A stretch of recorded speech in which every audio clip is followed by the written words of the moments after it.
Hello? Okay. Yes, thanks for the introduction for my historical perspective.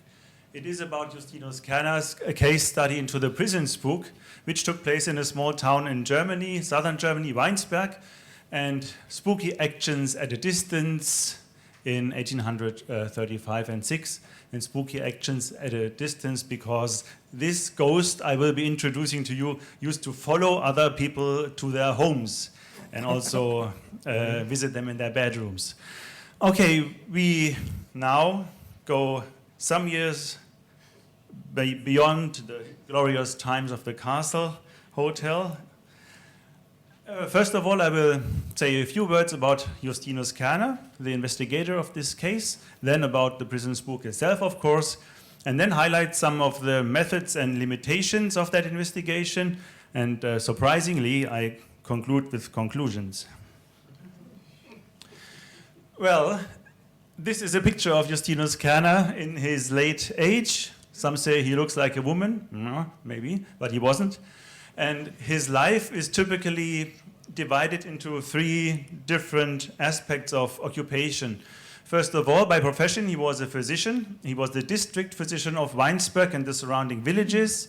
But secondly, and most prominently, he was a leading figure in southern German Romanticism, and in particular because he wrote many renowned and well-known poems.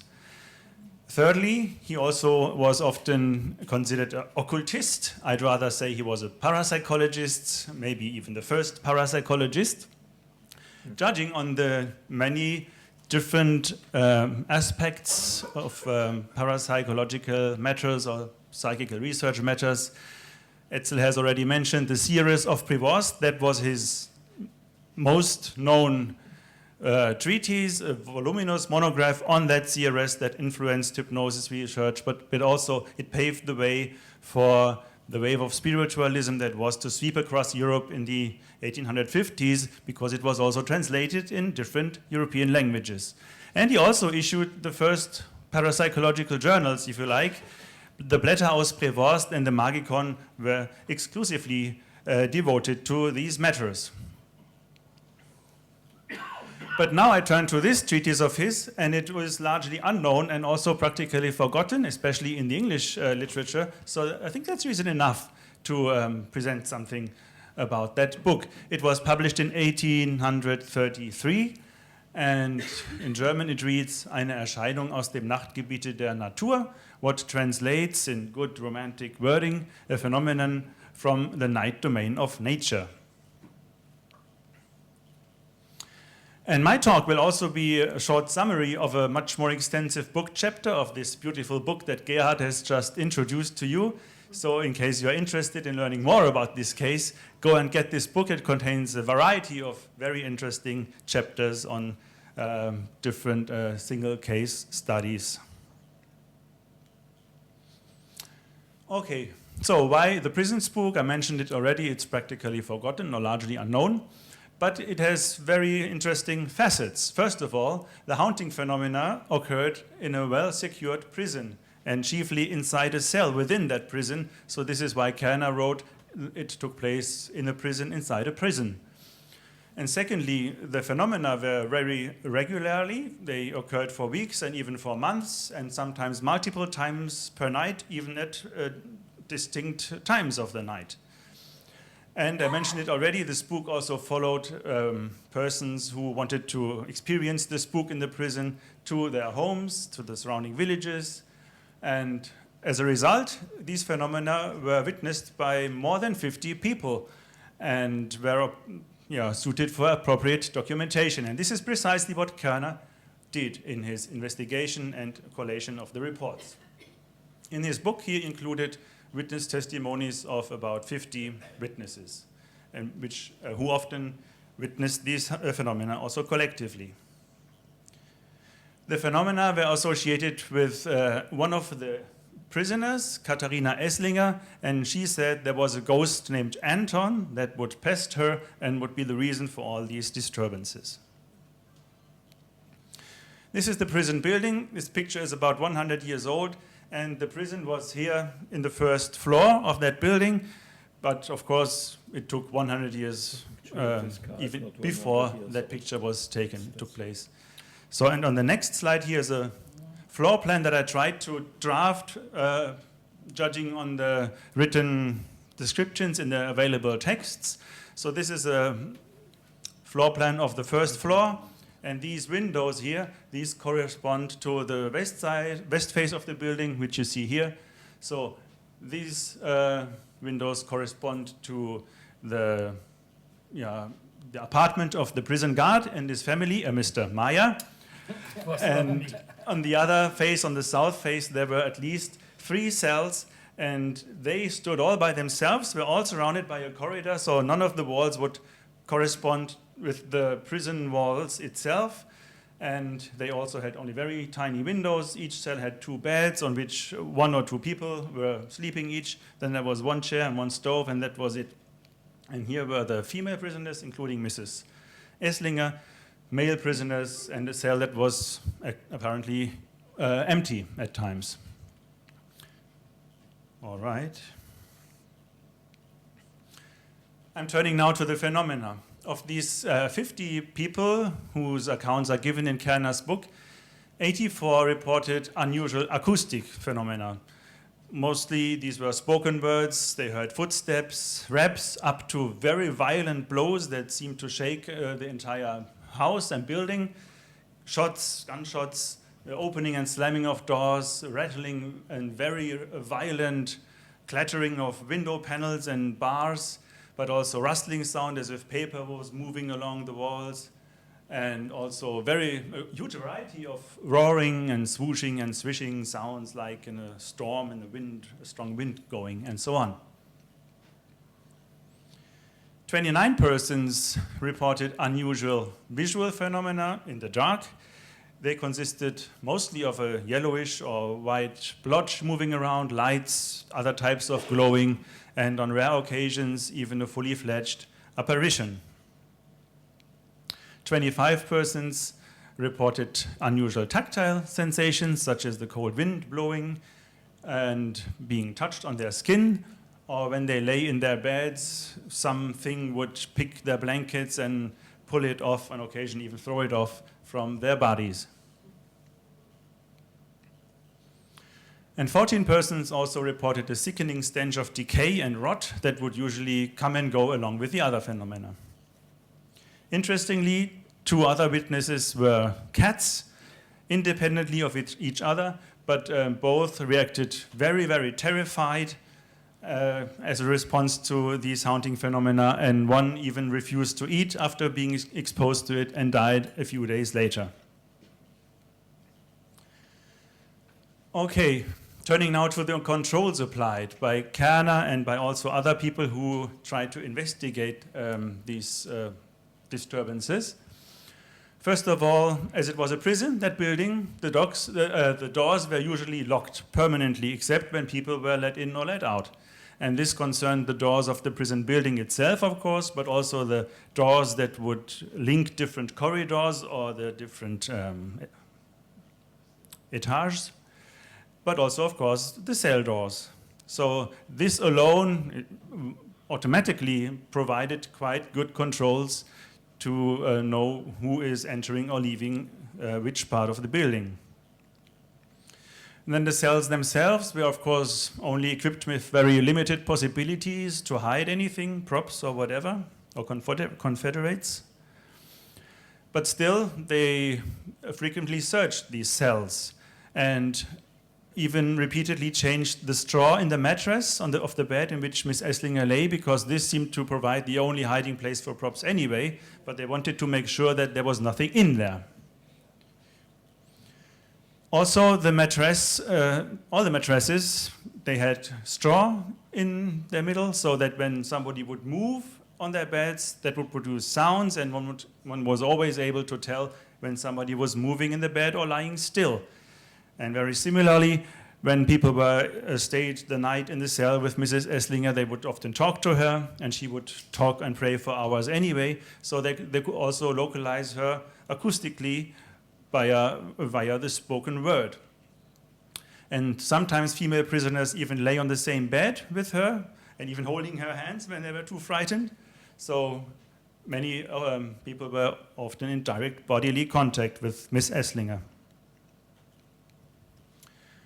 Members of the district judge also promised other in-prisoners easings of their imprisonment condition in case they would detect and report fraudulent behavior of Mrs. Esslinger, but nobody ever took the opportunity and reported suspicious behaviors.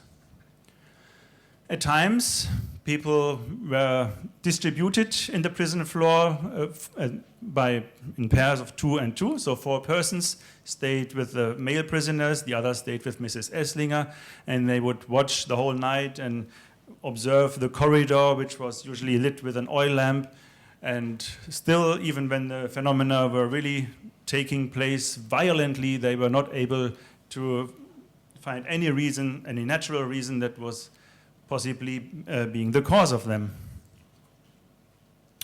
Justinus Kerner even covered the small windows of the cell with cloth to prevent that other light sources from outside could maybe be responsible for producing luminous phenomena in the dark, but also that didn't help. It still, the white blotches still occurred in the cell.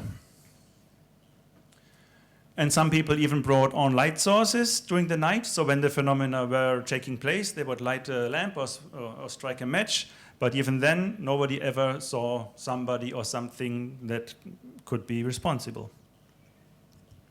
Last but not least, they also tried to reenact the phenomena. In particular, this violent clattering and rattling of window panels and bars of Miss Esslinger's cell. This was very most pronounced there. But even when 6 people tried to rattle on these bars, they could not produce the slightest sound because they were so thickly and massively anchored in their framing. So the noises must most likely be produced in another way, and Kerner regarded them as a kind of a mimicry sounds. He said not the windows were actually moved and rattling, only the sounds as if were produced by that spook. And yeah, Kerner thought, well, there was something very genuine going on. And his interpretation, however, he was very reluctant with regard to that. He said, what we are doing here and what is really important is to document the phenomena and to observe them. The exact cause to which we can attribute them is of secondary importance. Nevertheless, originally he thought, well, indeed, it might be that deceased person called Anton, that ghost. But he stressed this is far from being certain. It could also be that there is an entirely unknown cause of which we have presently no idea of. And we must remain open to everything. And in fact, a few years later, he appeared to have changed his mind a bit. He then thought that the phenomena were rather caused by some kind of a demonical stuff. So, of course, Kerner's study also has some limitations. I will name a few. I thought, well, as the ghost was very reliable and occurring for a long time, one could have performed better. For example, there's a complete lack of, or almost complete lack of an experimental aspect to the investigation and no systematic research plan. The witness testimonies, although there are many, are often unduly short from a modern viewpoint.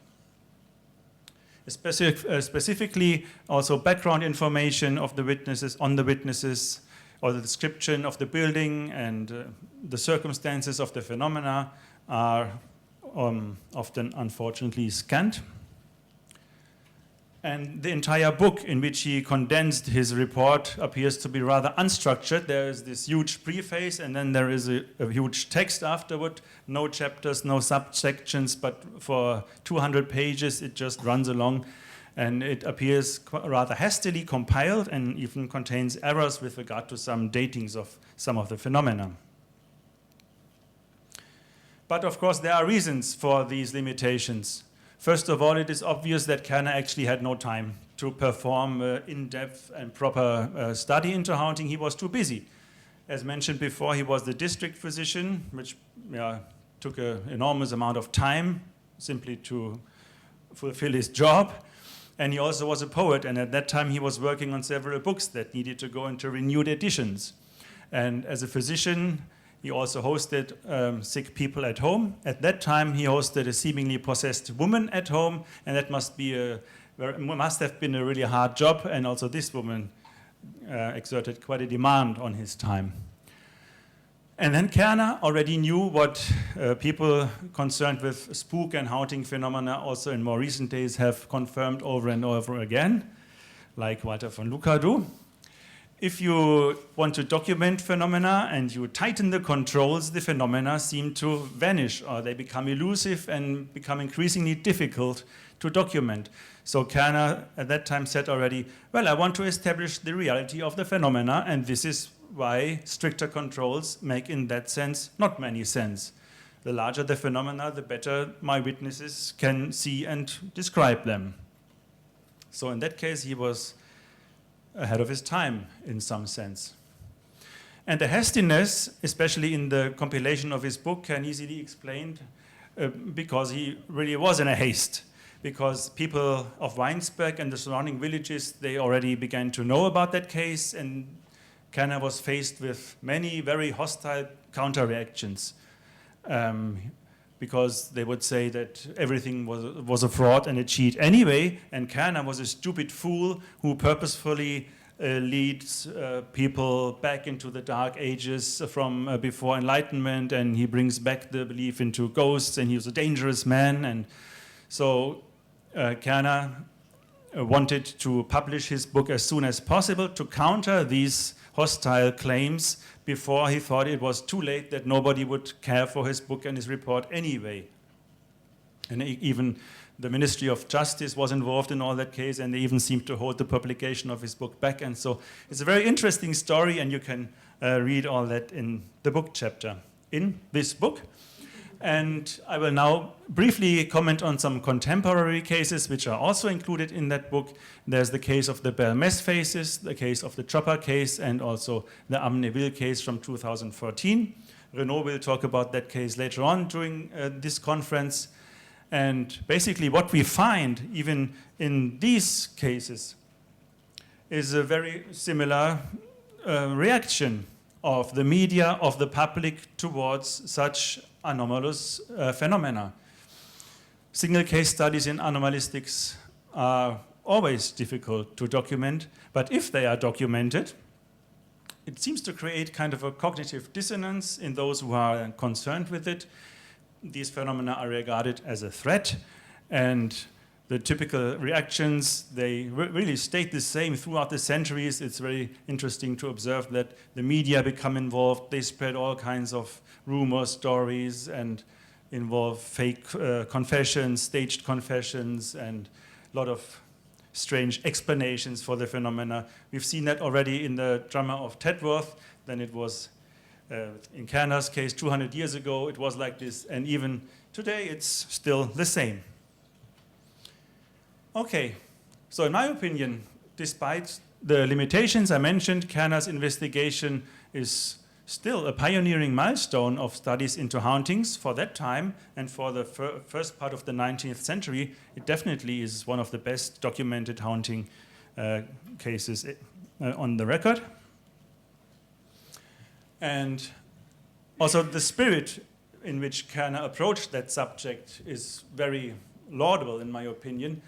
And this is from his book. It's an excerpt, and he says, obviously, it is now time that these phenomena of nature are recognized and investigated further by natural scientists. That was his aim, and I think this is quite a parapsychological approach, where there is haunting anomaly. We go there, we investigate it with a scientific spirit. So 200 years after Kerner, we are still here doing these things. And yeah, I think he was important also for our field. Okay, everything comes to an end. Kerner's grave looks like this, and I thank you very much for your attention.